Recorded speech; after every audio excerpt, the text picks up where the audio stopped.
Thank you very much, Bertrand. For the question answer, I will leave the floor back to Christine Lowe. I only wanted to thank Bertrand to have this very precise and technical illustration of the dynamic process of improvement in the safety, which is not based only on technical, but the engineers are not sure at the time to do the best. They are always trying to improve, and this is also the message I would like to convey in this session dedicated to continuous learning process.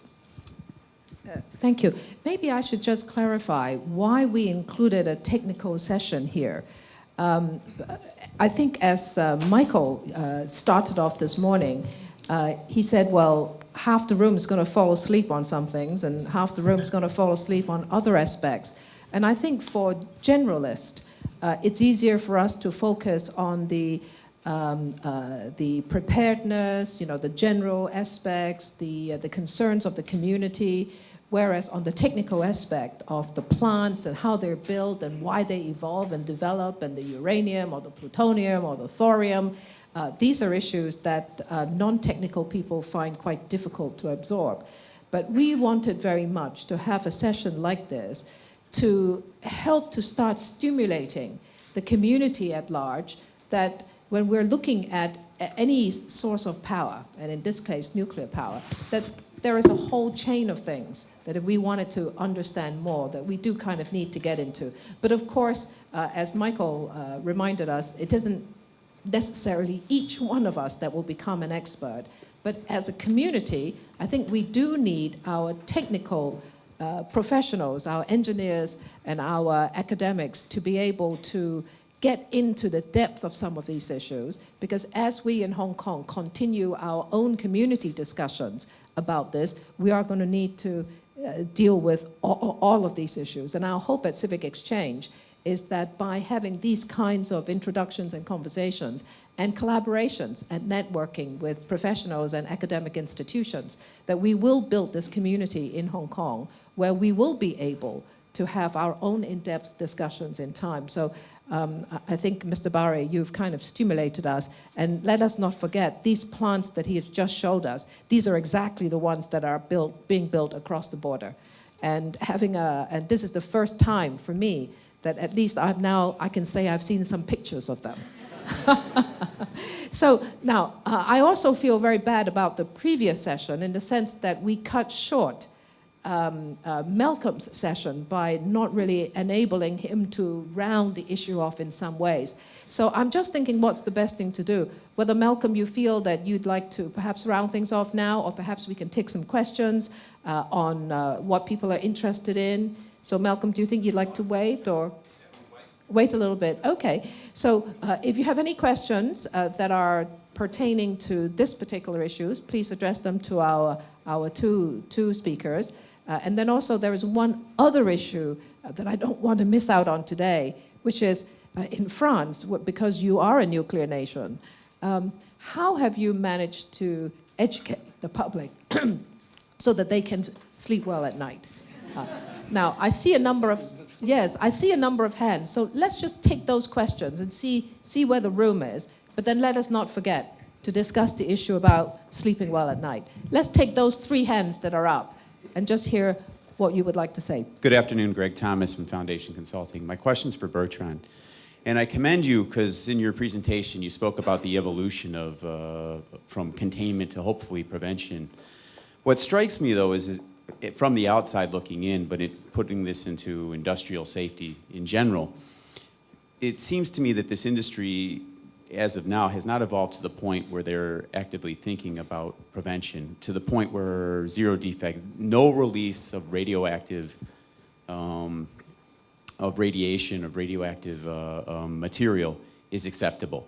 What you spoke about are things that we've learned upon from previous accidents, but how can we leapfrog that till we get to a point where we truly have something that's foolproof or preventive? Or is that we're just looking for something that doesn't exist? That doesn't exist. It's a blunt answer, but yes, anything that you design may be overturned, or but the point is that to make it more sturdy, more reliable, and with lowering as far as possible the chances of having a severe accident.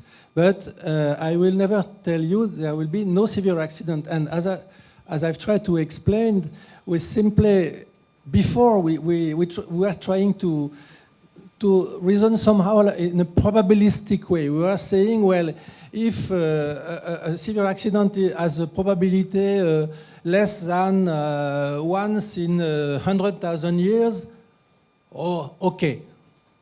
Now we are trying to say, no, not okay. We will still try to reach such very low probability, but we take into account that there might happen sometimes something worse, and this time we add what we call mitigation to prevention, meaning it's not enough to prevent, it is very important, but it's not enough to prevent severe accident, but we have also to take into account that if that happens, we have to limit the consequences. And that's the big difference which Chernobyl made in our thinking. Before we were really engineers, meaning making calculations, saying, oh, well, somehow multiplying the risk by the probability of it happening. And we have said, well, no longer. We have also to admit that the most severe accident is possible, and, well, in that case, the consequences should be minimal. And we add systems, we add protection, but we are never sure that the risk is zero. Never. For Bertrand, I think all of us looked on in awe at the engineers who went into Fukushima sort of post-disaster and saw how they were really risking their lives. What sort of technology is there? Are you thinking about putting robots in there in the future? Are you looking at that sort of thing to take out the human element? Sorry, I missed the last part of the sentence. Robots. Is it possible? Robots. To take out the human element? Well, as you've seen, after the third week, a number of robots were in fact used to make the first entry into the damaged reactor building. They were pack boats, in fact, supplied by the United States Army, which was present in Japan. And they were used to go first, measure the radiation, and somehow prepare the way for people to go enter the place. Because at the very last issue, it will have to be people making the last adjustment. But robots were very useful to make sure that, to limit the risk of those interveners. And if you have followed somehow all the sequence of the post-accident management, it is really remarkable that the number of workers from TEPCO and their subcontractors reaching a dose of 100 millisievert was so low, somehow 30 of them. It's very low. 100 millisievert is the dose which a nuclear worker like myself is authorized for 5 years of working. So it's still very low. And unfortunately, 2 of them had also internal contamination and reached possibly 500 millisievert, which is significant, but not little. So if you compare the accident management here to what happened in Chernobyl, then you have a very, very big difference. And that's why it is slightly unfortunate, as was mentioned, that both Chernobyl and Fukushima are put at the same level at the INES scale, because they are quite different in terms of their consequences. Releases in Fukushima was roughly 1/10 of the total release of Chernobyl. The area which had to be evacuated is much smaller, but much more than that. The radiation damage to the public and to the interveners is way, way below. So that's a big difference between the two. But you're right, robots are useful. Will we come to a point where everything can be done by robots? I don't believe so. And one thing we learned from TMI, I think it is important. Nuclear plant is something complex, complicated. It's difficult to understand precisely what's happening everywhere. And so one of the lessons of TMI was, during the first half an hour, let the automatism do their job. Don't interfere. And take this time to really understand what's happening. Only when you are sure what is the present status of your plant, take over and bring it back to safe shutdown. Because in the very few minutes, it's so complicated that the risk of human error is much bigger than the risk of automatism not working. So you see, there is always this combination of robots, automata, if you want, and men. At the very end, it is the men who take over. And that's in the interest of safety. Actually, maybe this is a good time, Bertrand, for you to say a little bit more about the human the human training end, and what's your experience in this area? Yes. Behind the plant, there are always the operators. Above the operators somewhere, there are the regulators and inspectors, and the technical support to both the operators and the inspectors. So all in all, you have to have a lot of people which are adequately trained, which feel very responsible about what they are doing and the possible consequences. And the training is not only theoretical. The training is a lot of physics, if you want, but it is also a lot of computer simulation. It is a lot of hands-on on simulators before putting your hands in the plant. And every operator in France, for instance, has not only a good training to start with, but is periodically sent back to simulator to make sure that it doesn't lose its good reflexes. Because, you know, most of the time there is no accident. The problem, the accident happens on your simulator. So you can retrain yourself, because you can spend a whole life of being an operator without having to handle an accident.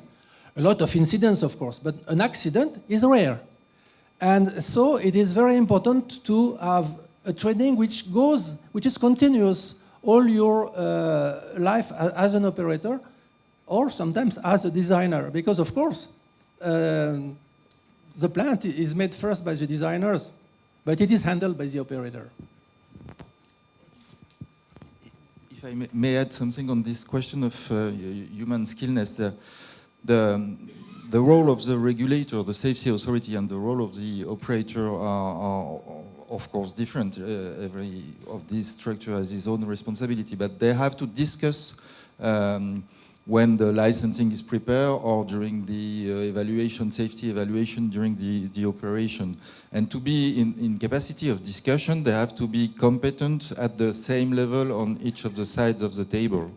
So this means that the skills and the competences has not only to be in the operator, but also with different number of people and different jobs and different responsibility. But the same level of discussion must also be there in the safety authority, so to be able to be constructive in this permanent interactive exchange between the operator and the safety. Well, one question that I do find interesting is, you know, Didier, when you showed your PowerPoint, you talked about the rev up of nuclear power building in France, and that it took place over about a 20-year period, which you rightly said it wasn't very long. Now, during this period of time, France has had to prepare not just the engineering and construction aspect, but all this human training, the capability and the retraining, the continuous training, the education of the public, the preparedness system, you know, all the things that you're now talking about. And Didier, you keep emphasizing throughout this morning the importance of the human dimension.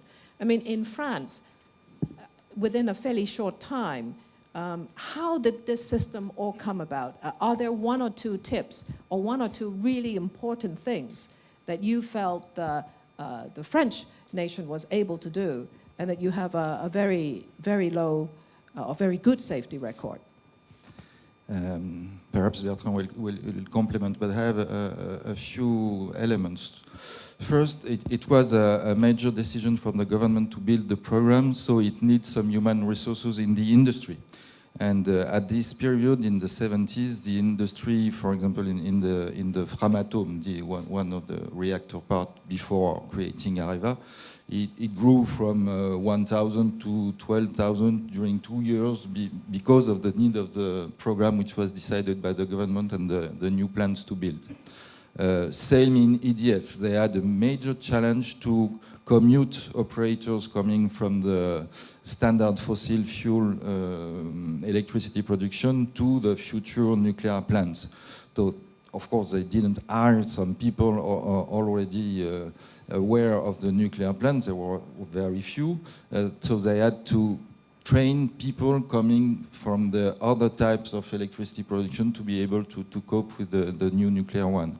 And this was also of the order of magnitude of 10,000 people during the first years of the program. Then there was also the young people in the university. So this was at this time, I think, that the major nuclear engineering and training course in CEA, so the research institution in France, was developed. So this was a kind of all shareholders or stakeholders, institution, industry, makers, operators, research institution to cope with the need. But this is only one aspect. This is when you decide to build a program. You need some large human resources. Then the program is here, it works. And nowadays, EDF has got a very difficult challenge, is to replace the competences of the operator which began their work in the 70s, in the 80s. So they are going to be retired.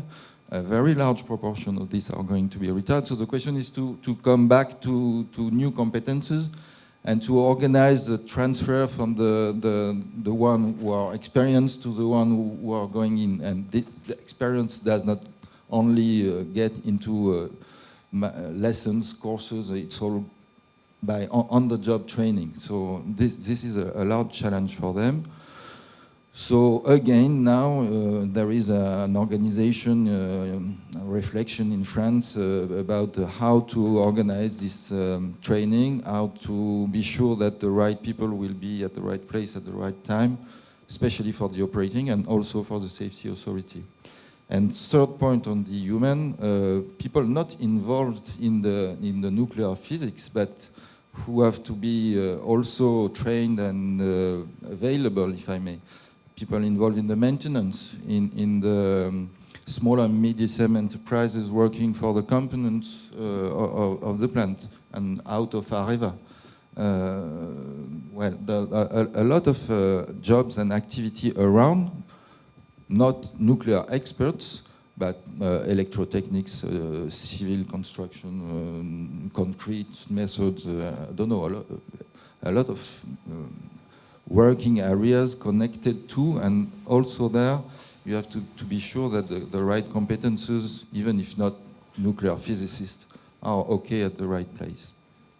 Well, I guess this is an interesting challenge for Hong Kong. Whilst we are not necessarily direct plant operators, we are interested in many aspects of the capacity building and so on. Anyway, let's take a few more questions in the next 5 minutes. Yes. Hi, Fergus O'Rourke from Clean Biz Asia. I'm aware that within Hong Kong there are now 5 operating nuclear reactors between Daya Bay and Lang Au within 50 kilometers. There's going to be a 6th one coming on stream later this year, and in the 3rd phase of Lang Au construction, they're talking about adding another 4. That makes 10, essentially in one large site. And I guess my question is about the wisdom of risk concentration versus risk distribution, and is this going to be a learning from Fukushima? Perhaps Didier and Bertrand could apply themselves to that. Thanks. Okay. There might be other people who would like, from the experts, who'd like to comment. So another question, please. Yeah. Hello, I'm Tony Henderson from Humanist Association. There's been something which has not been addressed here and which is not unusual, but I'd like to bring it up, although it's not a question as such, it's maybe a request for comment. And that is the relation of nuclear weapons with nuclear power stations. Our organization is totally against nuclear power, simply or straightforwardly because of its connection with nuclear weapons. So we don't see any way out, and I don't see what the guys here can comment on. This is a very huge question, and it's always shoved under the carpet. It's as if people do not want to look at this question because it's so big. So I would just want to say that one statement. If there was no nuclear power stations, there would be no nuclear weapons. And this is absolutely primary in threats to human life and whole of life on our planet. Let's take just one more question. Yes, I think one more question down here. Robert Gibson, I would say I'm in favour of nuclear power, but obviously we want it to be safe. And the question is, what improvements to international governance on nuclear power do we need, given the lessons of Fukushima? And two specific examples. You mentioned about the hydrogen recombination, which is fitted to plants in France, but wasn't fitted in Fukushima. How many people living near Fukushima knew that that additional risk was being carried? Second point is the high quantity of spent fuel that was kept at a high level within those plants. Those are two very clear additional risks which we now know about, given the problems happened. What other risks are there out there around the world, and what international governance is needed to make those risks visible so good decisions can be made? Thank you. So, Bertrand. I may first address the question of military versus civil. As you know, unfortunately, because of World War II, fission was first developed to make the atomic bomb. So that's a fact. And somehow, civilian nuclear power was a derivative of military fission to start with. But if you believe that no nuclear plant means no bomb, you are deeply wrong. Because Israel doesn't have a nuclear plant. Because, of course, when the United States, then Soviet Union, then UK, then France, then China made bombs, they didn't have nuclear kilowatt hours at the time. No, that's not true. That's simply not true. That doesn't mean that you do not have to safeguard very carefully civilian nuclear power to make sure there is no misuse. But don't believe that getting rid of nuclear civilian power would get rid of bombs. They were done before, and they are still possible to be done before. If so many people presently are concerned about Iran, let's be candid. It's not about their one nuclear plant. It's because of their several enrichment plants, which have the technical capability of making highly enriched uranium, exactly the kind of stuff which was dropped on Hiroshima. And you don't need a nuclear plant to do that. So if you are against nuclear power only because of the bombs, you can change your mind. Is this a point that you wanted to say something on to, Michael? The issue of the hydrogen recombiners is an interesting one, and it's also another, I wouldn't call this a red herring, I'd call this a red whale. BWRs with Mark I containment have as a design capacity and a design ability to deal with hydrogen is quite simply they inert their containment. There is no oxygen inside a Mark I or a Mark II containment building. So therefore, having a hydrogen recombiner serves absolutely no purpose because there's no oxygen in containment. That was a design strategy that was early adopted as part of severe accident mitigation in BWRs. So to suggest that that was an oversight or a different way of looking at it or things like that is simply, again, a misunderstanding and a misinterpretation of risk and risk mitigation strategies. Furthermore, again, remember, at the end of the day, and when it's all said and done, and there's been a whole host of issues in the press about the earthquake and did it do the accident at Fukushima Daiichi was caused by the station blackout. End of discussion. If you don't have energy to run pumps, neither do you have energy to run a hydrogen recombiner. So even had they had hydrogen recombiners inside the reactor building, it wouldn't have done any good because they didn't have any power to run them. Would you like to answer any of the other questions? Are there any other? If not, then Malcolm, can I hand the mic to Malcolm because you didn't get a chance to round off your session? Thanks. It was just one very brief reflection that I had, that when they were talking about panic in the course of this, I think one of the reasons that people panic is because you have this radiation monitoring system that can detect radiation at levels where it is not dangerous. Because again, looking at it rationally, how on earth are you going to make the argument with people that we spent loads and loads of money detecting stuff that doesn't do you any harm? It's simply not rational. We've done the same in the UK. We've got a thing called RIMNet, which is all over.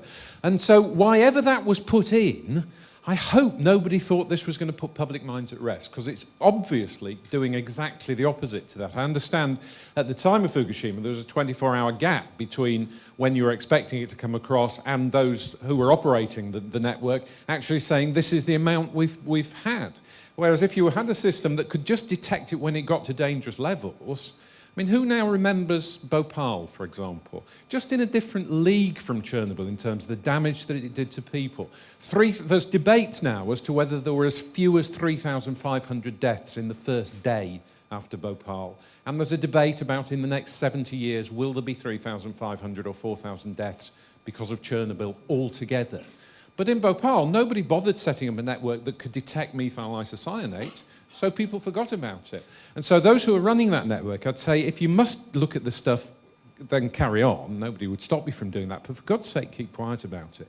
Don't tell people that you're looking for this stuff, because of course they're going to panic when they find it. And then people get worried about tiny amounts of radioactivity in fish. Fish are naturally radioactive. The sea is naturally radioactive.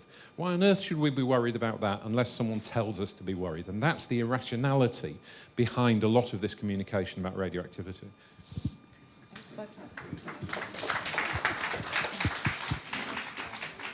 I may have a slightly less strong comment on it.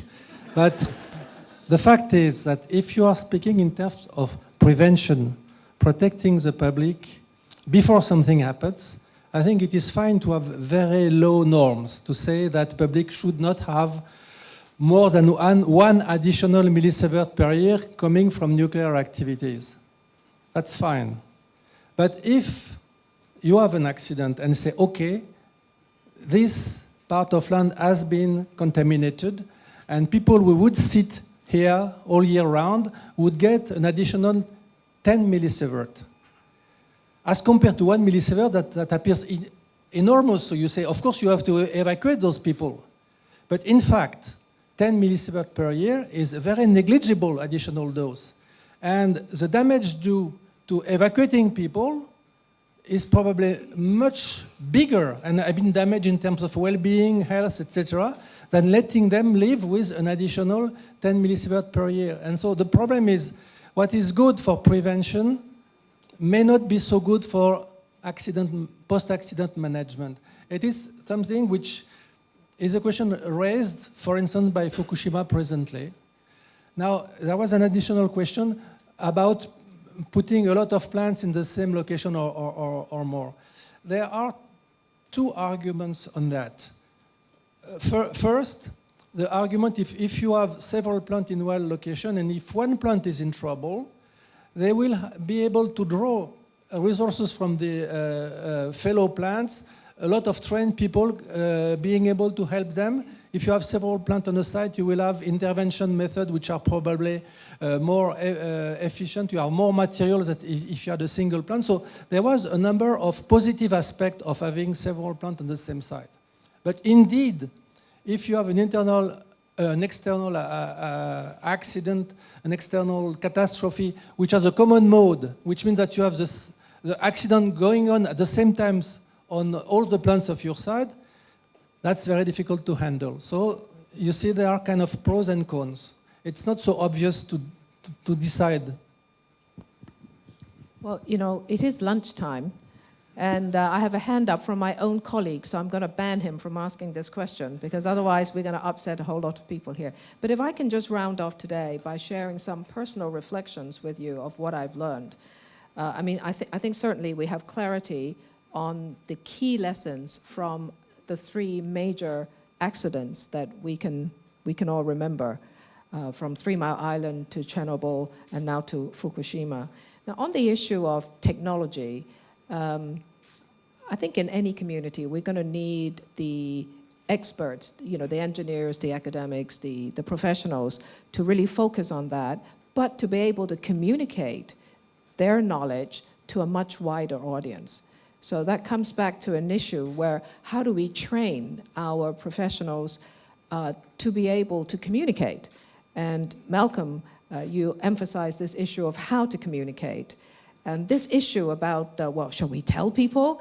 Now, what the government, I think, reasonably have done is we do have the instruments and the technology to let people know about radiation and many other things, real time. And I think all of you know I'm passionately interested in air pollutants. So these are things that you can now even have little handheld devices and walk around. And so I think this trend isn't going to go back into the box. The fact is, we are all going to be bombarded by an increasing level of all kinds of data and information. Then the question is, well, how do we know what's important or not important? I mean, we happen to be talking about radiation level, and I know nothing about radiation level, never thought about it until Fukushima happened. And then, of course, today, the next thing you go and do is you go into the internet and download all sorts of things, half of which we don't understand in any case. So there is this natural continuous learning, I think, from different pockets of people in the community. And so helping us or helping ourselves to gain the literacy to be able to understand what matters. How should we do that in Hong Kong? Which are the sorts of institutions that can help us? So I think these are questions that obviously government has an interest in, the utilities, the regulators and so on. I mean, how we think about that ease of getting data, but the difficulty of understanding the data. And then, of course, Hong Kong is part of China. We have national policy on energy, including nuclear power. There are these expansion very close to us. This very special relationship that Hong Kong has with Guangdong. What is it that we need to put in place regionally so that all the people of Hong Kong can sleep Hong Kong and Guangdong can sleep as well, can sleep well at night? And how does this feed into the national preparation plan for communication, for regulation, for the capacity building, all the technical and human side that are necessary. As China becomes a nuclear nation, the process that China must go through, perhaps somewhat like a process that the French had gone through, but also going forward, how is this process going to take place? So I think in Hong Kong, I am beginning to focus on these issues. These are not things that I thought about 5 or 10 years ago, but these are obviously the issues that are coming into my minds, and I think also coming into your minds. And the final thing is about trust. Building that system where we feel the community, the nation is investing not just money, but time and capacity into preparing ourselves. How is this process going to take place? Obviously, this process is going to take place within our lifetimes now. It's taking place right now. And then there are these new technologies out there of fusion, of thorium, these other exciting things that might come about in the next couple of decades. Should we spend time understanding those things? Who's going to help us to understand those things? So I'm very excited. I think this is like a new journey that we're going to all go on together, and I hope that you will all, the experts from Hong Kong and from overseas, that perhaps you'll go on this journey with us together. Thank you, CLP, for giving us an opportunity to talk very broadly and widely about this issue. Our collaborators and supporting organizations, we'd like to work with you in the future to try to bring our own capacity to a higher level, to work with friends overseas where we can learn from them, to work more intensively with experts and regulators on the mainland, to use all the connections, both social, community, and political that we have in Hong Kong, to have that conversation with people in Guangdong and in Beijing. I think that's going to be a very stimulating experience that we'll all have. So thank you for spending this whole morning with us. Thank you.